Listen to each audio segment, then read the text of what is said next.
Hello.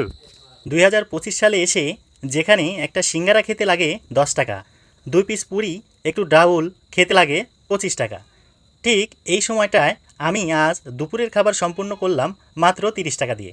কি শুনে অবাক হচ্ছেন তাই না? হ্যাঁ, সেই গল্পটাই আমি আজ আপনাদের শোনাবো। আজ এমন একটা হোটেলে দুপুরের খাবার খেলাম যেখানে আপনি মাত্র 30 টাকা দিয়ে 1 প্লেট ভাত, আলু দিয়ে করলা ভাজি এবং ডাউল দিয়ে দুপুরের খাবার সম্পন্ন করতে পারবেন। মাত্র 30 টাকা লাগবে। আর একদম রাস্তার পাশে ফুটপাতের হোটেল হিসেবে খাবারের মান যে খুবই খারাপ বিষয়টা কিন্তু তা না। এখানকার খাবার আমার কাছে খেতে দারুণ লেগেছে। বিশেষ করে আলু দিয়ে করলা ভাজি এবং এদের ডাউলটা সত্যি অসাধারণ।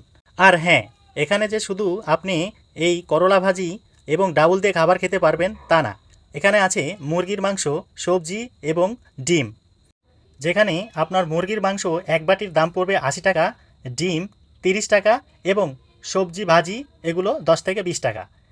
আর এই হোটেলের খাবারটা খেতে হলে আপনাকে আসতে হবে নাটোর সদরের চাঁদপুর বাজারে, যেখানে এলে আপনি এই সিম্পল খাবারটা খেতে পারবেন। আর এই হোটেলের নাম শিমুলতলা হোটেল অ্যান্ড রেস্টুরেন্ট। তাহলে আজ এ পর্যন্তই, দেখা হচ্ছে পরবর্তী কোনো ভিডিওতে।